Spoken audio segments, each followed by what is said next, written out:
Whoever is listening, however you're listening, I want to welcome you back. My name is Grayson Mann. This is the Man with the Plan podcast, episode 12, and we are in an entirely new location. We are in Clemson, South Carolina. I have moved in the second semester, and we're going to do things a little different. We're going to not have as many episodes frequently, but we're going to try to get content out when we can. I'm super excited to be able to have this stuff up here. It's pretty cool to have just a microphone in your dorm room.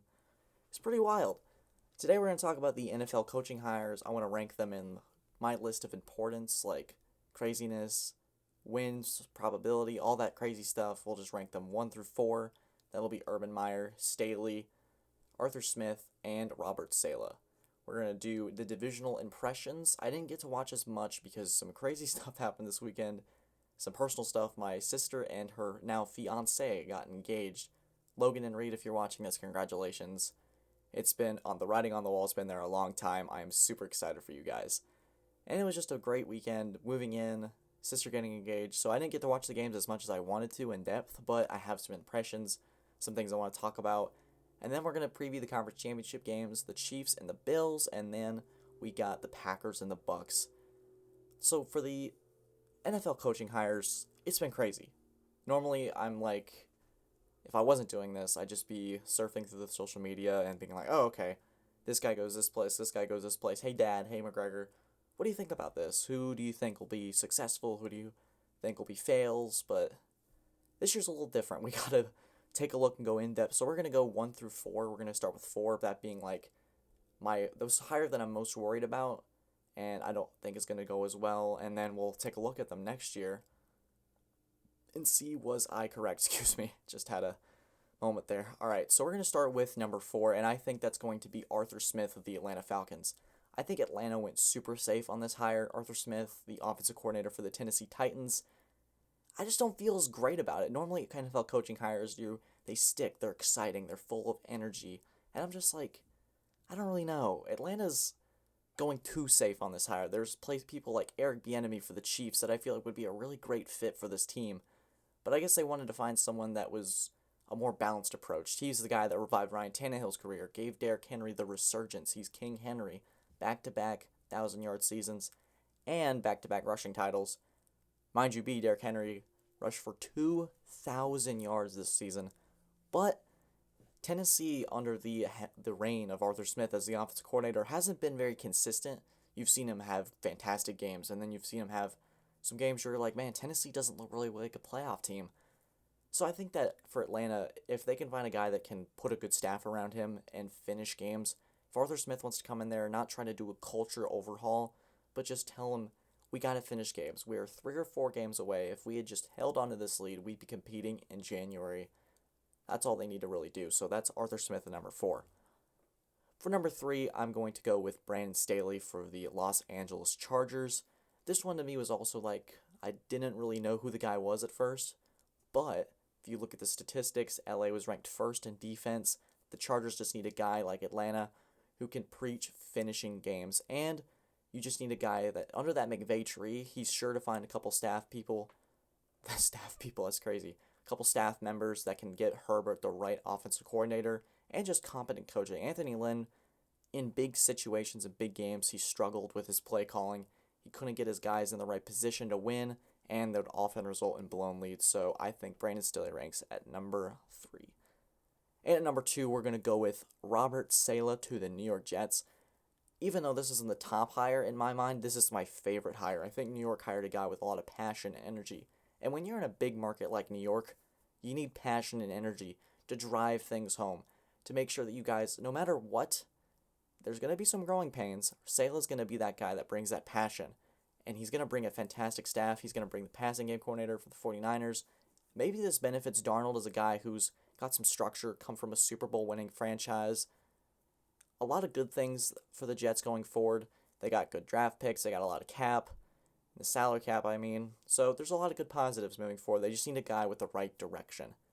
And obviously at number 1 is the Jacksonville Jaguars hiring Urban freaking Meyer.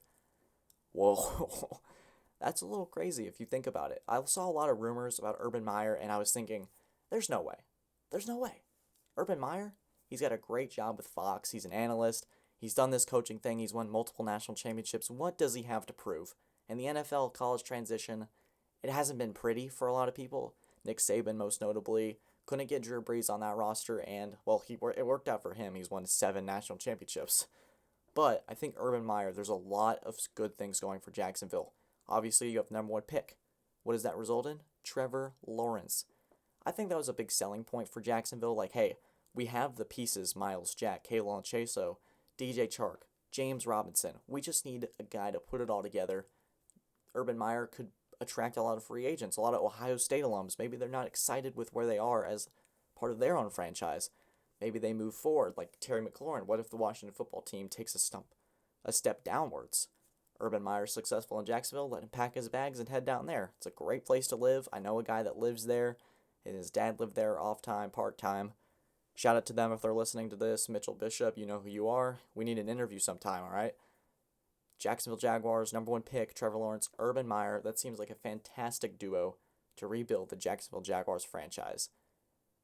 So now let's shift over to the divisional round. The Rams and the Packers. This is how we're going to mix up the divisional impressions. I'm going to give 3 impressions for each game. Go over a little bit quicker than usual. I didn't get to watch the divisional games as much as you saw earlier, so I just wanted to give a couple impressions when I could watch and actually take notes on it.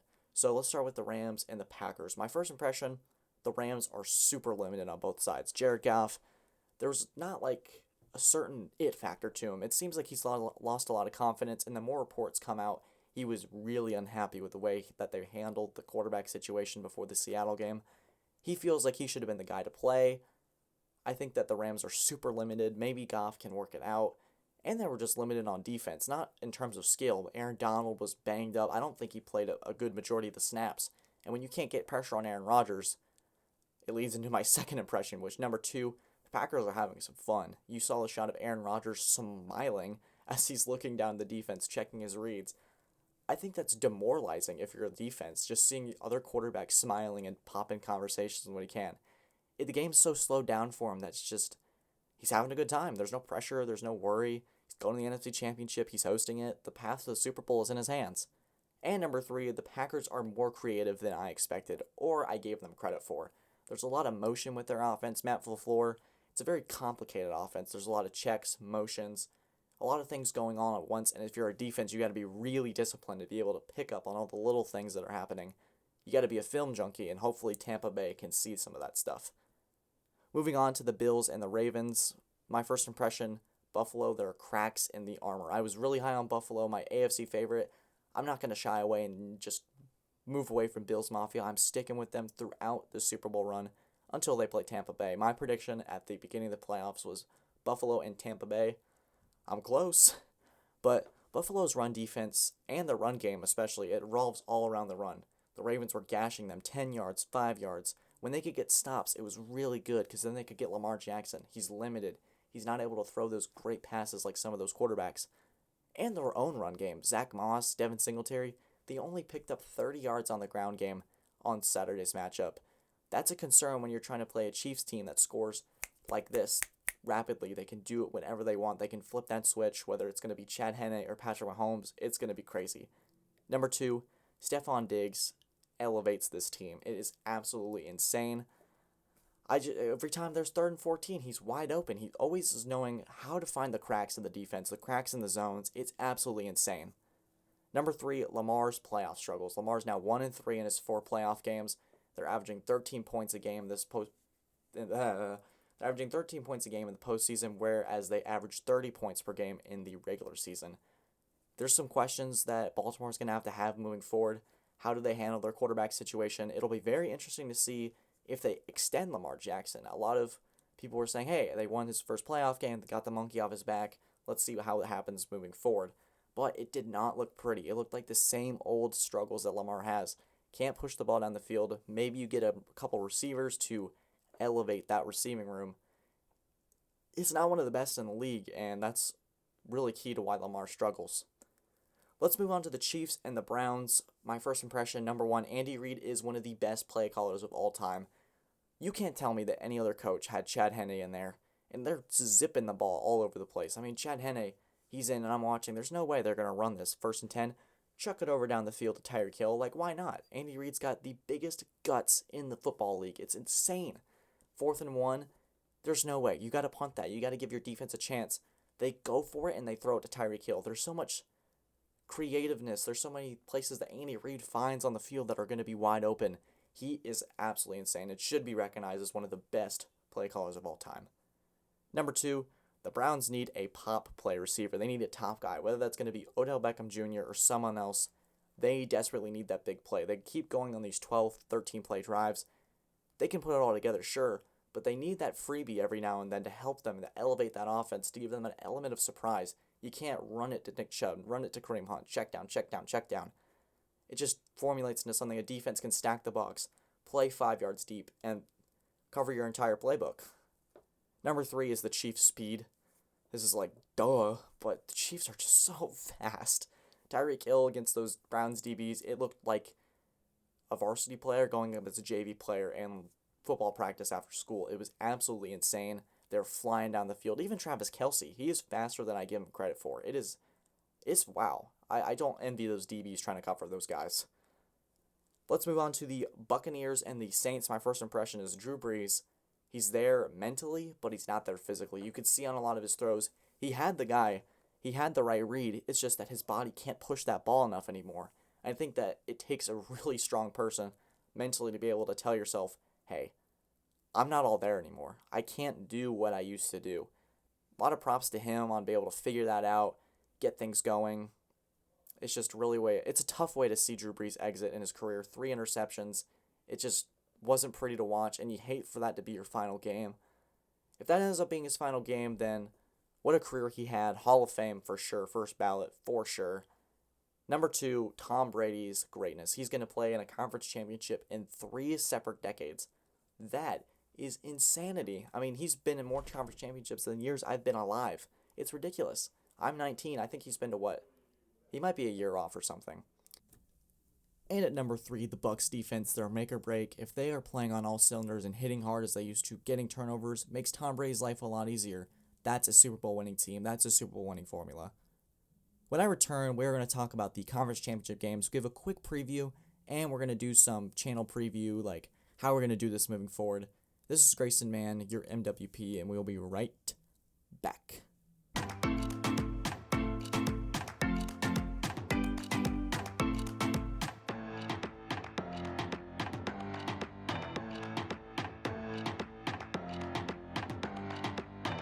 We are back. This is the Man with Plan podcast, episode 12. This is the conference championship portion of this. We're going to preview the conference championships, give my quick thoughts and impressions. It's going to be an exciting weekend. For this, you're going to get the best of both worlds. You got Josh Allen and Patrick Mahomes, 2 legends, young legends, let's say that. They're trying to establish themselves, cement their legacy. And then the NFC, you got Tom Brady and Aaron Rodgers, 2 absolute GOATs, legends, everything you want in a quarterback. Let's start with that. Let's start with the 2 legends, Tom Brady versus Aaron Rodgers, Tampa Bay versus Green Bay. This is going to be my favorite matchup of the weekend. You got the Buccaneers defense flying across the field against the Saints, creating turnovers, making so much mayhem for Drew Brees in his final game, or so we think.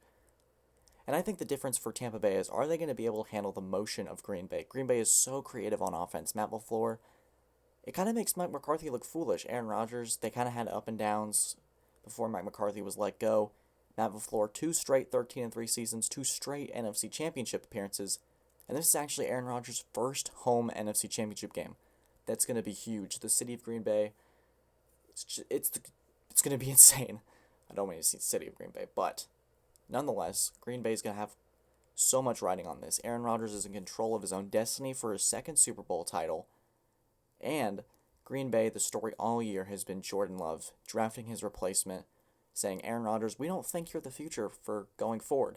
How does he respond? 48 touchdowns, 5 interceptions.